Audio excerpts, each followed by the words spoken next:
Hello दोस्तों, स्वागत है आप सभी का आपके अपने चैनल बेसिक नॉलेज में। दोस्तों आज के वीडियो 10वीं के विद्यार्थी बहुत ही खास है कि जी हाँ दोस्तों, इस वीडियो में बात करने वाले आप लोगों को जो मॉडल पेपर सेट 3 जारी हुआ उसमें जो बायोलॉजी का जितना सारा सब्जेक्टिव सवाल है सबका सोल्यूशन देखिए। इससे पहले फिजिक्स और केमिस्ट्री का अपलोड कर दिए हैं। उसके अलावा जितने सारे ऑब्जेक्टिव सवाल है सभी सब्जेक्ट का, physics, science, math, social science, Hindi, English सभी का ऑब्जेक्टिव अपलोड कर दिए हैं। उसका जरूर देखिए। और मॉडल पेपर बहुत जरूरी है बोर्ड एग्जाम के लिए। उससे आप लोग को पैटर्न का पता चलता है, किस तरह के सवाल पूछ जाएंगे ये चीज़ का पता चलता है। उसको जरूर सॉल्व करें सभी लोग। तो चलिए इस वीडियो को शुरू करते हैं। वीडियो को पूरा देखिए कि सारी बातें आप लोग को समझ में आ जाएगी। देखिए समझना ज़्यादा जरूरी है, ठीक है।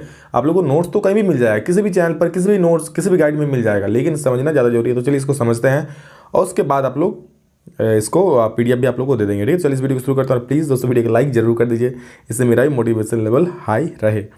देखिए सबसे पहला सवाल है, रक्त का तरल भाग क्या कहलाता है? रक्त में प्लेटलेट्स के क्या कार्य है? बहुत ही बढ़िया सवाल है, बहुत ही इंपॉर्टेंट सवाल है। रक्त का जो तरल भाग जो बहता है उसको हम लोग क्या कहते हैं, ठीक है। तो देखिए रक्त के तरल भाग को प्लाज्मा कहते हैं। रक्त का जो तरल भाग होता है उस भाग को हम लोग क्या कहते हैं दोस्तों? प्लाज्मा। याद रखिए, प्लाज्मा कहते हैं रक्त के तरल भाग को। और प्लेटलेट्स का कार्य क्या है? तो प्लेटलेट्स का मुख्य कार्य शरीर में रक्तस्राव होने से रोकना है। यानी कि देखिए रक्तस्राव होने से मतलब कहीं से अगर रक्त बह रहा है, ठीक है, कहीं पे अगर कट गया है तो वहाँ जो रक्त बह रहा है उसको रोकने वाला कौन होता है? प्लेटलेट्स, ठीक है। प्लेटलेट्स वहाँ पर रक्त का थक्का बना जाता है, वहाँ जम जाता है, जिससे रक्त का बहना बंद हो जाता है। यदि शरीर में कहीं पर कट जाता है तो प्लेटलेट्स ही रक्त को बहने से रोकता है। मान लीजिए किसी आदमी का कुछ भी हाथ पैर कुछ भी बनाने, यहाँ पर कोई कट जाता है, ठीक है, तो यहाँ से खून बहने लगता है, ठीक है। अब खून बहेगा तो कोई तो रोकने वाला चाहिए ना, मान लीजिए, नहीं तो पूरा शरीर का खून बह के एकदम आदमी मर जाएगा। तो क्या होगा, यहाँ पर प्लेटलेट्स जो होता है, प्लेटलेट्स आके यहाँ पर थक्का जमा बना देता है और जिससे खून का बहना बंद हो जाता है। तो प्लेटलेट्स का यही कार्य है, रक्त के बहने को, मतलब जहाँ कट फूट जाता है उसको रोकता है, रक्तस्राव को रोकता है, ठीक है। अगला सवाल, आहार श्रृंखला और आहार जाल में क्या अंतर है? बहुत महत्वपूर्ण सवाल है। आहार श्रृंखला, देखिए आहार श्रृंखला एक बात समझिए, मतलब कोई किसी को खाता है तो उसको कोई और खाता है, तो उसको कोई और खाता है, तो उसको कोई और खाता है, इस तरह से, ठीक है। अभी अच्छा से हम समझाएंगे। देखिए इसको पहले अंतर क्या क्या बोला। देखिए आहार श्रृंखला अगर थोड़ा एक नॉलेज ले लीजिए, जैसे कीड़ा है, कीड़ा किसको खाता है? घास को खाता है, ठीक है। कीड़ा किसको खाया? घास को खा गया। अब इस कीड़ा को भी कोई खाने वाला होगा, तो मान लेते इस कीड़ा को कौन खा गया? मेंढक खा गया। अब इस मेंढक को कोई खाने वाला होगा, तो इस मेंढक को मान लेते कौन खा गया? सांप खा गया, ठीक है। इस मेंढक को सांप खा गया। अब सांप को भी खाने वाला होगा, किसको खाया? सांप को कौन खाया? तो सांप को गिद्ध खा गया, ठीक है। तो इस तरह ये जो बना, ठीक है, श्रृंखला जो बन रहा है, इसे हम लोग आहार श्रृंखला कहते हैं। तो चलिए इसके बारे में देखते हैं अंतर क्या है आहार श्रृंखला में और आहार जाल में। तो पहले हम आहार श्रृंखला के बारे में बात करेंगे, उसका आहार जाल बता देंगे, ठीक है। देखिए कई पोषी स्तर मिलकर आहार श्रृंखला का निर्माण करते हैं। कई पोषी स्तर मिलता है, जैसे कीड़ा हो गया एक पोषी स्तर, मेंढक दूसरा पोषी स्तर हो गया, जैसे घास पहला हो गया, कीड़ा दूसरा पोषी स्तर, मेंढक तीसरा पोषी स्तर, मेंढक को खाया सांप, सांप चौथा पोषी स्तर, सांप को खाया गिद्ध हो गया 5वां पोषी स्तर। तो कई सारा पोषी स्तर हो रहा है, तो ये सारा पोषी स्तर मिलकर आहार श्रृंखला का निर्माण करते हैं, ठीक है। इससे ऊर्जा के प्रवाह एक दिशा में होती है। जैसे घास से ऊर्जा किस में गया? कीड़ा में, कीड़ा से गया मेंढक में, मेंढक से गया सांप में, एक दिशा में हो रहा है, ठीक है। आहार श्रृंखला सामान्य 3 अथवा 4 चरण की होती है। इसमें ज़्यादा चरण नहीं होता है, 3-4 चरणों में ये समाप्त हो जाती है। जैसे इसमें देख रहे हैं कितना 5 चरण हुआ, ठीक है। तो ज़्यादा चरण इसमें नहीं होता है। चलिए हम देखते हैं इसके बाद आहार जाल में क्या अंतर। जैसे यहाँ पे आहार श्रृंखला में क्या था कि कई पोषी स्तर मिलकर आहार श्रृंखला का निर्माण कर रहे थे ना, यहाँ देखिए कई पोषी स्तर मिलकर आहार श्रृंखला, उसी प्रकार कई आहार श्रृंखला मिलकर आहार जाल का निर्माण करती है। आहार जाल मतलब क्या? कई आहार श्रृंखला होती है। मान लीजिए यहाँ पर जो घास को खाया कौन? कीड़ा खाया, ठीक है। कीड़ा को भी खा, जैसा जो बनाए कीड़ा को भी मेंढक खा गया, ठीक है। उस प्रकार अब इस कीड़ा को तो और भी इस घास जो यहाँ जो घास है इसको तो बकरी भी खाने वाला है ना, तो मान लीजिए इस घास को कौन खाया? बकरी खा गया, मैं करके बकरी खा गया, ठीक है। अब बकरी को भी खाने वाला कोई है, मान लीजिए लोमड़ी, शेर या लोमड़ी कुछ भी खा गया, कुत्ता, तो ये भी दूसरा, तो इसी को हो रहा है, ठीक है। अब और भी तो कोई खाना है, मान लीजिए इसको हिरन भी खा गया, ठीक है। तो बहुत सारा इस तरह से बन रहा है, ये आहार श्रृंखला हो गया, ये हो गया, मतलब एक से क्या जाल की तरह बन रहा है ना, तो इसी को कहते हैं हम लोग आहार जाल। तो क्या कई आहार श्रृंखला मिलकर आहार जाल का निर्माण करती है। नेक्स्ट क्या, इसमें ऊर्जा का प्रवाह कई दिशा में होता है। कई दिशा में नहीं हो रहा है भैया, घास से हिरन में भी ऊर्जा जा रहा है, घास से कीड़ा में भी ऊर्जा जा रहा है भैया, घास से को और किस में जा रहा है? जो भी घास को खाएगा उसमें चला जाएगा, ठीक है। इस तरह से मतलब अलग अलग चीज़ों में जा रहा है। तो इसको हम लोग बोलते हैं क्या? आहार श्रृंखला, जिसमें ऊर्जा का प्रवाह कई दिशा में होता है। यह आहार जाल की तरह ही होता है जिसमें कई चरण होते हैं, और इसमें कई चरण होता है। ठीक है, कई चरण नहीं होता है, जैसे एक चरण ये हो गया जिसमें सांप मेढक ये सब आ गया, दूसरा चरण इसमें हो गया जिसमें घास हिरन आ गया, तीसरे में घास बकरी ये सा गया, वो सब बहुत सारे चरण होता है। तो इस तरह से इसमें बहुत सारे चरण होते हैं। ठीक है, नेक्स्ट वाला जीनों के किन 3 विशेषताओं का वर्णन करें। जीन, ठीक है, जो हम लोग के शरीर में होता है, कहता है ना डीएनए क्या है, तुम्हारा डीएनए में ये चीज़ लिखा है कि तुम ऐसा हो। तो ये जीन मतलब देखिए क्या है, और इसका जो 3 विशेषता क्या लिखने बोला है, तो देखिए विशेषता क्या क्या। इससे हमारी आनुवांशिक विशेषताओं की जानकारी होती है, जैसे हमारे बालों का रंग कैसा होगा, आंखों का रंग कैसा क्या होगा, या हमें कौन सी बीमारियां हो सकती है। ध्यान से समझिए इस बात को, बहुत जरूरी बातें हैं। जीन क्या बोलता है कि इससे हमारे आनुवांशिक विशेषताओं का मतलब, आनुवांशिक मतलब क्या, हमारी पहले वाला पीढ़ी में कौन सा बीमारियां था, उन लोगों का आंखों का रंग कैसा था, बालों का रंग कैसा था, उस तरह से इस पीढ़ी में भी आएगा। तो इसकी जानकारी देता है जीन। ठीक है, कि वही बोलता है कि हमारे बालों का रंग कैसा होगा, आंखों का रंग कैसा होगा। ठीक है, तो सारा जिन से ही पता चलता है। नेक्स्ट क्या हो गया, आनुवांशिक लक्षणों का एक पीढ़ी से दूसरी पीढ़ी में हस्तांतरण करता है। जिन क्या होता है, एक पीढ़ी से दूसरा पीढ़ी में जाकर वो आनुवांशिक लक्षणों का हस्तांतरण करता है। जैसे मान लीजिए बाप से बेटा में आया, बेटा से उसके बेटा में जाएगा। ठीक है, जैसे ये हो गया बाप, ये हो गया बाप, अब बाप से किस में गया, बेटा में गया। ठीक है, अब बेटा से इसका बेटा में गया। ठीक है, तो इस तरह से जीनों का ट्रांसफर होता रहता है। ठीक है, जैसे इसमें इसका जो गुण है, अब मान लीजिए इसको बीपी शुगर का है, तो इसको भी हो सकता है बेटा को, अगर बेटा अपना सिंपल लाइफ जी रहा है, अगर उतना मेहनत नहीं कर रहा है, तो इसको भी बीपी या शुगर हो सकता है। चलिए एक्सरसाइज करेगा तो अगर अलग बात है, लेकिन इसकी ये बीमारियां भी हो सकती है, चांस है। ठीक है, तो यही बोलता है कि ये आनुवांशिक लक्षण जो होता है एक पीढ़ी से दूसरी पीढ़ी में हस्तांतरण करती है। और क्या, ये जीवों के विभिन्न लक्षणों को नियंत्रित करती है, और जीवों के जो विभिन्न लक्षण होता है उसको भी नियंत्रित करता है। देखिए अगला सवाल, झारखंड तथा बिहार राज्यों में शिशु लिंगानुपात तेजी से घट रहा है, इसका कारण लिख। तो पहले भैया हमको ये समझना पड़ेगा कि शिशु लिंगानुपात है क्या। ठीक है, प्रति हजार लड़कों पर जो लड़कियों की संख्या होती है वो होता है शिशु लिंगानुपात। ठीक है, बच्चों, अब जन्म लेने से यहाँ बात हो रहा है कि शिशु लिंगानुपात, तो 1000 बच्चों पर जो कितना लड़कियां हैं ये बतलाता है शिशु लिंगानुपात। ठीक है, मान लीजिए 1000 पर अगर 900 हो गया, ठीक है, तो लिंगानुपात ये हो गया 1000 पर 900। तो इसका तेजी से घट रहा है, आपको पता है कि लड़कियों की संख्या तेजी से घट रही है, तो इसका कारण क्या है। देखिए झारखंड तथा बिहार राज्यों में भी शिशु लिंगानुपात तेजी से घट रहा है, इसका निम्नलिखित कारण क्या क्या।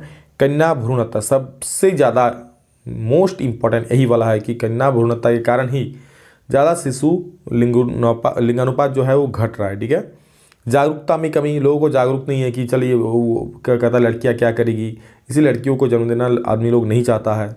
ठीक है, लड़कियों को जन्म देना नहीं चाहता है, घर वाले नहीं चाहते हैं कि लड़कियों का जन्म हो, तो जागरूकता की कमी है कि लड़कियां कुछ नहीं करेगी। लेकिन ऐसा नहीं है, अभी के युग में लड़के और लड़कियां दोनों बराबर रूप से सक्षम है, दोनों बराबर रूप से हर एक फील्ड में काम कर रहा है। और क्या, शिक्षा और स्वास्थ्य में ध्यान न देना। आप लोग देखे हैं कि घर वाले लड़कियों की शिक्षा में तो ध्यान नहीं देते हैं, लेकिन लड़कों की शिक्षा में देते हैं।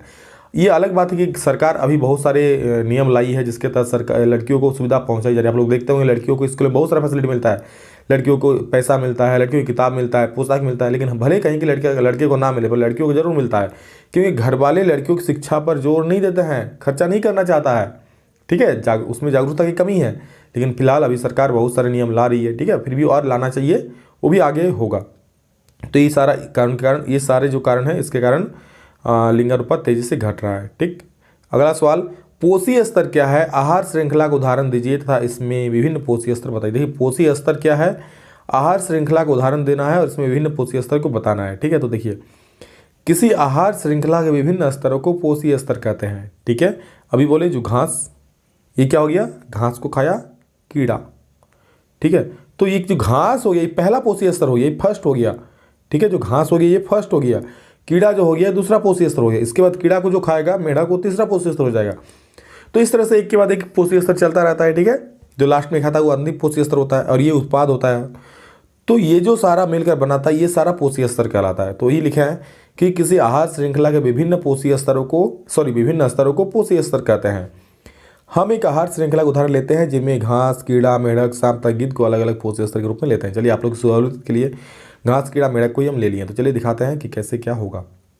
सबसे पहले घास को, बेचारा घास का आहार श्रृंखला का प्रथम पोषी स्तर है।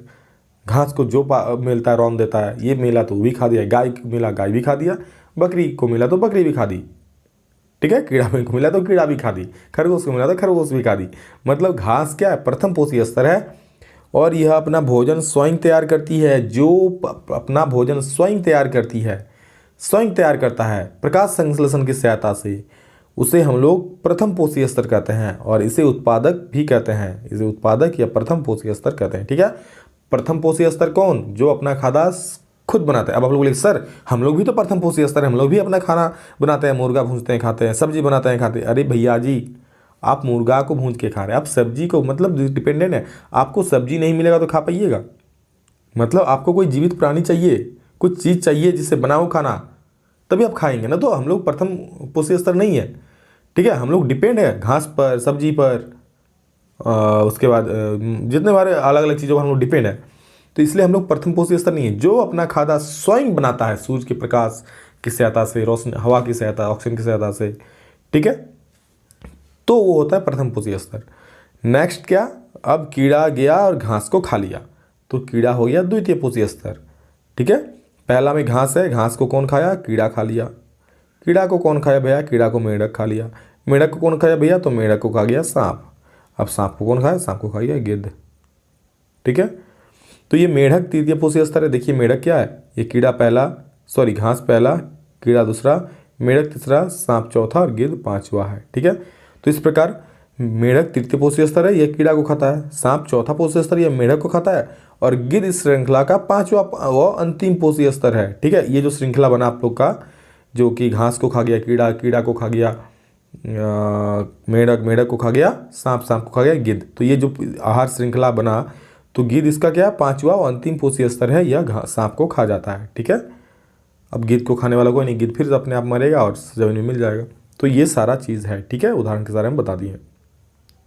जो दोस्तों जो मैंने यहाँ पर नोट्स लाया है बिल्कुल मैंने खुद से बनाया है, और आप लोग एग्जाम में यही लिखिएगा, फुल मार्क्स मिलेगा, कोई काटने वाला नहीं होगा, ठीक है। क्योंकि देखिए आप लोग को हर जगह मिल जाता है, लेकिन वहाँ पे लैंग्वेज आप लोग हार्ड नहीं मिलेगा, बिल्कुल आसान सरल मैंने अपने भाषा में लिखा है कि आप लोगों को पढ़ने में सहूलियत हो। इसलिए जो मैं बता रहा हूँ उसको समझा रहा हूँ, एक बार समझ लीजिए, ताकि जब इसको पढ़िएगा नोट्स से तो आसानी होगा, ठीक है। आप लोग गाइड में भी इस तरह का आंसर नहीं मिलेगा, कहीं पर नहीं मिलेगा इस तरह का आंसर, ठीक है, क्योंकि इस खुद मैंने अपने अनुभव से आंसर को तैयार किया है। तो दोस्तों चलिए अगले सवाल की हम आगे बढ़ते हैं। अगला सवाल देखते हैं क्या है।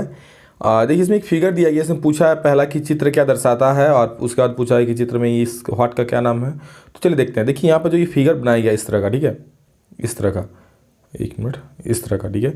तो उस तरह का यहाँ जो क्वेश्चन मार्क यहाँ भी इस तरह का बनेगा, यहाँ भी इस तरह का बनेगा, ठीक है, यहाँ भी इस तरह का बनेगा, जहाँ जहाँ है हर जगह का क्वेश्चन मार्क भी वही बनेगा। तो पूछा है कि ये क्या दर्शाता है, ठीक है।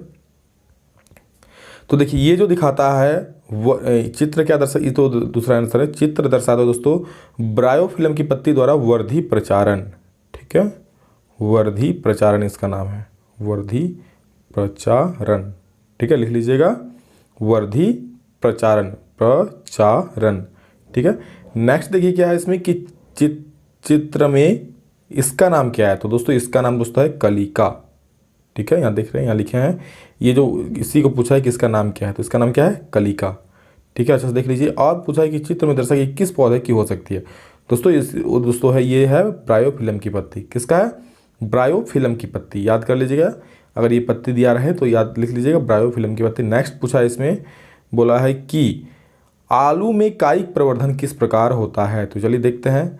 आलू में आंखें होती है, भैया आलू में भी आंखें होता है क्या, हाँ जी होता है। देखिए ये जो आलू हो गया ना, अब देखिए ये जो होता है यहाँ पर इस तरह का होता है, इस तरह का यहाँ अंकुरित निकल आता है ना, तो यही दोस्तों हो गया आलू का आंखें। और भी कहीं होता है, मान लीजिए यहाँ भी अंकुर निकलता है, ये जो दोस्तों होता है आलू का आंखें होता है, ठीक है। और आलू का ईगो नहीं, बहुत सारा आंखें होता है। तो आंखें, इन आंखों में कलिकाएँ होती है, और इन आंखों में देखिए यहाँ पर जो मान लीजिए आलू हो गया, तो यहाँ पर जो कलिकाएँ निकल आती है, ठीक है।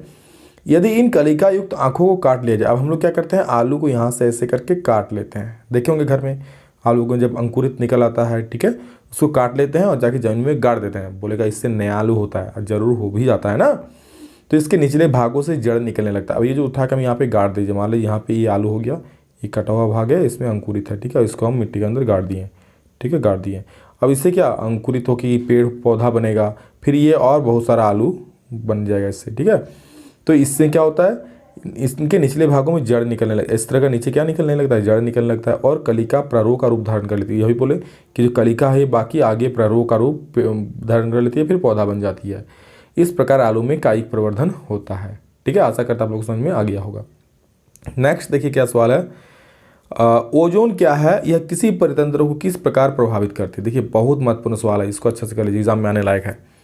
ओजोन ऑक्सीकरण का एक ऑक्सीजन का एक अपर रूप है, ऑक्सीजन का ही एक ये रूप है। ठीक है, ऑक्सीजन का अपरूप है। क्या, ओजोन ऑक्सीजन का ही एक अपरूप है। इसका एक अणु ऑक्सीजन के 3 परमाणुओं से मिलकर बनता है। ओजोन क्या है, इसका एक अणु ओजोन जो होता है O3 होता है। ऑक्सीजन कितना परमाणु से मिलकर बना, 3 परमाणु से मिलकर बन रहा है। देखिए इसका अणुसूत्र क्या होता है, O3 होता है। ठीक है, O3 ऐसे लिखता है। ठीक है, ओजोन एक परत बनाती है। और फिर बोला है कि यह परितंत्र को किस प्रकार प्रभावित करते हैं। हम लोग जो परितंत्र है उसको किस प्रकार प्रभावित करते हैं। देखिए ओजोन एक परत बनाती है, हाँ भैया बनाता है, अपना ओजोन लेयर बनाता है, जो सूर्य से आने वाले हानिकारक पराबैंगनी किरणों से पृथ्वी की रक्षा करती है। और सूर्य से कोई अच्छा किरणें थोड़ी आता है, सब हानिकारक पराबैंगनी किरणें आती है। तो ओजोन क्या करता है, मान लीजिए ये हो गया पृथ्वी हम लोग का, और ओजोन इसके चारों तरफ एक जाल बनाए रखता है। ठीक है, ये हम लोग का अर्थ हो गया। ठीक है, और ये ओजोन O3 हो गया, ये जाल बनाए रखता है। और यहाँ से जो सूर्य भगवान हम लोग का रोशनी दे रहा है ना, यहाँ से रोशनी फेंक रहा है, और इसमें बहुत सारी हानिकारक पराबैंगनी किरणें भी होती है, तो आता है और ओजोन परत जो होता है इसको रोक लेता है, सोख लेता है। जो हानिकारक पराबैंगनी किरणें है उसको सोख लेता है, जो अच्छा है उसको पृथ्वी तक बोलता है जाओ तुम भैया जाओ, तुम किसी को नुकसान पहुंचाएगा, तेरे लिए रास्ता खाली है, तुम चल जाओ। लेकिन जो हानिकारक पराबैंगनी किरणें होती है उसको भैया तो रुक रुक, यहीं पे रुक जा, तुमको आके नहीं जाने देंगे, मेरे रहते तू पृथ्वी को नुकसान नहीं पहुंचा सकता है। ओजोन क्या बोलता है, ओजोन परत, कि मेरे रहते सूर्य से जो हानिकारक पराबैंगनी किरणें आएगी वो पृथ्वी को नुकसान नहीं पहुंचा सकती है। लेकिन हम लोग तो हैं उल्टा किस्म का, हम लोग उल्टा ओजोन को ही मारने पे तुले हुए हैं।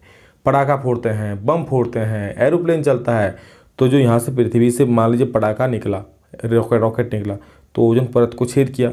अब फिर वहाँ से तो जो हानिकारक किरण आके घुस जाएगा ना पृथ्वी में ना, तो ओजोन कर रहा है हम लोग का काम, हम लोग का भलाई, लेकिन हम लोग उसको हटा रहे हैं, उसके पीछे तुले ना। इसलिए कहता है ना कि अभी के ज़माने में अच्छा कर कोई भलाई नहीं होता। आप किसी का अच्छा कीजिएगा, उल्टा आप ही के पीछे आदमी को आपके बुरा करने के तुल जाएगा। ठीक है, देखिए तो ये हो गया बात। तो आगे देखिए क्या है कि पराबैंगनी किरणों से पृथ्वी की रक्षा करती है, क्योंकि पराबैंगनी विकिरण जीवों के लिए बहुत हानिकारक होती है। इससे त्वचा कैंसर भी हो सकता है, और जो हानिकारक पराबैंगनी किरणें होता है उससे त्वचा का कैंसर भी हो सकता है। पृथ्वी के चारों ओर ओजोन परत के नष्ट हो जाने से सूर्य से आने वाली पराबैंगनी किरणें देखिए क्या है, पृथ्वी के चारों ओर ओजोन परत के नष्ट हो जाने से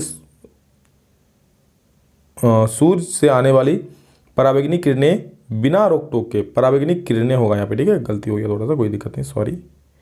पराबैंगनी किरणें बिना रोक टोक के पृथ्वी तक पहुंचेगी, जो परितंत्र को दुष्प्रभावित करेगी। अब बिना रोक टोक का मान लीजिए बताएं, अगर पृथ्वी तक आ गया तो क्या इससे हानिकारक त्वचा कैंसर हो सकता है, और भी बहुत सारा बीमारी हो सकता है इससे। इसीलिए ओजोन पृथ्वी पर एक सुरक्षा कवच की तरह कार्य करती है। ये पृथ्वी हो गया और ये ओजोन का सुरक्षा कवच हो गया, काम करता है ना, और यह परितंत्र को नष्ट होने से बचाती है। तो ये सारा ओजोन का कार्य है। आशा करता आप लोगों को समझ में आ गया होगा। दोस्तों इसी बात पर प्लीज़ वीडियो को लाइक जरूर कर दीजिए। अगला सवाल आप लोग का है अमीबा। देखिए कितना अच्छा फिगर बनाया आप लोग के लिए। अमीबा में पोषण का विभिन्न स्तरों का सचित्र वर्णन करें। ठीक है, अमीबा में विभिन्न स्तरों का सचित्र विथ चित्र, मतलब एग्जाम में आप लोग जब बनाना तो ये चित्र भी आंकना पड़ेगा। ठीक है, तो कोई दिक्कत नहीं है, बहुत आसान चित्र मैं आप लोगों को बता दूंगा। ठीक है, तो पहले देख लेते हैं कि अमीबा में पोषण जो होता है किस प्रकार होता है, और यहाँ पे चित्र हम बना दिए हैं। ठीक है, मतलब आप लोग को यहाँ दिखा दिए हैं। तो चलिए देखते हैं। अमीबा एक कोशिकीय जीव है, याद रखिएगा। अमीबा कौन सी जीव है, एक कोशिकीय जीव है। ठीक है, उसमें एक कोशिका होती है, एक कोशिकीय जीव है। इनके भोजन ज़्यादातर छोटे बैक्टीरिया, एल्गी या अन्य पौधे या मृत जानवर होता है। इनके भोजन में क्या होता है, छोटे बैक्टीरिया होता है, एल्गी होता है, या फिर पौधे या फिर मृत जानवर होता है। जब अमीबा कुछ खाना महसूस करता है और खुद को खाद करने की कोशिश करने के लिए तैयार हो। देखिए अमीबा ये है, अब ये महसूस कर रहा है कि यहाँ पे खाना है। ठीक है, तो ये क्या करता है, खुद को उस अनुसार ढाल लेता है। जब अमीबा कुछ खाना महसूस करता है, तो यहाँ तो कर दीजिएगा। ठीक है, तो खुद को खाद्य कण की ओर प्रोजेक्ट करने के लिए तैयार हो जाता है। तो खुद को इस तरह से तैयार करने के लिए तैयार हो जाता है कि अब उसको खाद्य कण को अपने अंदर समेटना है। देखिए खुद का इस तरह से रूप धारण कर लेता है। ऐसा क्या करता है कि सेल का साइटोप्लाज्म सेल मेम्ब्रेन की सीमा को धकेलता है। ये जो सेल का साइटोप्लाज्म है, सेल मेम्ब्रेन जो है बाहर में जो है, इसको धकेलता है। ठीक है, धकेलता है मतलब क्या, इस आकार का बना देता है। देखिए यहाँ पे इस आकार का बन गया ना। अभी सिंपल आकार था इसमें देखिए कैसा सिंपल आकार है। अब इसको जो ये जो है इसको धकेलता है बाहर तरफ, तो इस तरह का संरचना बनता है। देखिए अंगुली टाइप का संरचना बनता है। अंगुली तरह के आकार या प्रोजेक्शन बनाता है। देखिए अंगुली तरह का आकार बना लिया कि दो अंगुली जैसा होता है ना हम लोग का, उसी तरह का यहाँ बना लिया है। तब यह एक खाद्य वैक्यूल बना लेते हैं। वैक्यूल या वैक्यूम जो बोलिए, खाद्य वैक्यूम बनाते हैं, मतलब यहाँ खाली जगह बनाता है। भोजन वैक्यूल के अंदर एंजाइम नामक डाइजेस्टिव, देखिए भोजन वैक्यूल के अंदर, यहाँ जो भोजन वैक्यूल के अंदर अब चला गया यहाँ पे, ठीक है, ऐसे यहाँ देखिए। अब इसके अंदर क्या होता है कि एंजाइम नामक डाइजेस्टिव जूस होते हैं। एंजाइम जटिल खाद्य अणुओं को सरल अणुओं में पूर्ण पाचन करने में मदद करता है। क्या करता है, इसमें जो एंजाइम होता है वो जटिल पदार्थ है जो पूरा का पूरा को निगल लिया, उसको सरल अणुओं में तब्दील कर देता है। देखिए यहाँ से गायब हो गया मतलब क्या, इसका पाचन कर लिया गया भोज्य पदार्थ का। नेक्स्ट देखिए क्या करता है, पाचन करने में मदद करता है। इसके बाद पोषक तत्व भोजन वैक्यूल की दीवार के माध्यम से अमीबा के शरीर में अवशोषित होते हैं। और इसके बाद वो पोषक तत्व है खाना में, उस खाना में जो पोषक तत्व था वो भोजन वैक्यूल की दीवार के माध्यम से, ठीक है, ये जो दीवार है चारों तरफ, उसके माध्यम से क्या होता है, अमीबा के शरीर में अवशोषित हो जाता है। मतलब अमीबा के शरीर में ये सोख लिया जाता है जो भी इसका पोषक तत्व होता है वो। और अब इस अवांछित सामग्री खाद्य वैक्यूल में बनी हुई होती है। और अवांछित सामग्री जो होती है मतलब जो जरूरी नहीं है, ठीक है, खाना में जो पोषक तत्व है उसको एब्जॉर्ब कर लिया, खींच लिया। अब अगर मान लीजिए कोई ज़रूरत का नहीं है तो क्या होता है, वो अवांछित सामग्री को उत्सर्जित किया जाना भी होता है, ठीक है। दोबारा साइटोप्लाज्म सेल मेम्ब्रेन की सीमा की ओर वैक्यूल को धक्का देता है। दोबारा साइटोप्लाज्म फिर से धक्का देता है इस तरह का, ठीक है, और उस भाग में सेल मेम्ब्रेन को तोड़ देता है। और फिर से इस तरह से, जैसे इसको यहाँ पे किया था, इस तरह से जहाँ पर मान लीजिए जो अवांछित पदार्थ रह गया उस के जगह पर तोड़ देता है। और ये जो अवांछित मान लीजिए जो पदार्थ है उसको बाहर निकाल के फेंक देता है, ठीक है। और इसी के साथ अपशिष्ट पदार्थ बाहर निकल जाता है, समझे। मान लीजिए यहाँ पर कोई अपशिष्ट पदार्थ है, अब यहाँ पर क्या करेगा, इसकी जगह को तोड़ देगा और यहाँ इसको बाहर निकल के फेंक देगा, बस हो गया। इस प्रकार अमीबा में आप लोग का पोषण होता है। और ये आप लोग का इसका सचित्र वर्णन है, ठीक है। तो एग्जाम में बस ऐसे करके दिखा देना है ना, ऐसे करके मान लीजिए पहला दिखा दिए, उसके बाद थोड़ा थोड़ा करके ऐसे करके धकेल, ऐसा करके दूसरा दिखा दिया, और यहाँ पे कीड़ा दिखा दिया एगो, ठीक है। फिर ऐसे करके आप दिखा दिए, ऐसे करके, फिर ऐसे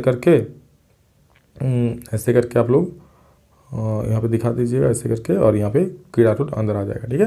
तो इस पर दिखा दीजिएगा जो फिगर है आप लोग आराम से, कोई दिक्कत वाली बात नहीं है, ठीक है। तो आशा करते हैं दोस्तों सारा सोल्यूशन जीव विज्ञान का हो गया। जल्द ही आप लोग का सोशल साइंस का जो 2 बचा है, नागरिक और अर्थशास्त्र को भी वीडियो हम अपलोड कर देंगे। बस आप लोग का प्यार चाहिए, आप लोग को प्यार मिलेगा तो अब की बार जरूर सबका अच्छा नंबर आएगा। और मेरे तरफ से दोस्तों फुल सपोर्ट है, हर एक वीडियो में अपलोड कर रहा हूँ। मॉडल पेपर का वीडियो जो जितना मैंने किया दोस्तों, शायद कोई चैनल में इतना वीडियो अपलोड नहीं हुआ। एक फर्स्ट से लेकर थर्ड तक अभी जितना सारा मॉडल सेट जारी हुआ है सबका सोल्यूशन अपलोड है। आप लोग 9th का देखिए, 10th का देखिए, 12th का देखिए, सभी का अपलोड है, ठीक है। और अच्छे से एक्सप्लेन भी किया गया है। तो दोस्तों इतना जो खुद बनाते हैं हम, तो प्लीज़ उसके लिए लाइक तो जरूर होना चाहिए।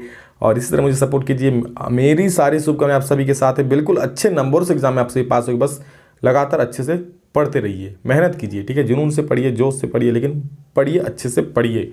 अब की बार 90 पार। तो चलिए दोस्तों फिर मिलते हैं नेक्स्ट वीडियो में। जो चैनल पर नया है चैनल को सब्सक्राइब करके बेल आइकन को प्रेस कर लीजिए। नेक्स्ट में जल्द मिलते हैं, तब तक के लिए जय हिंद, वंदे मातरम।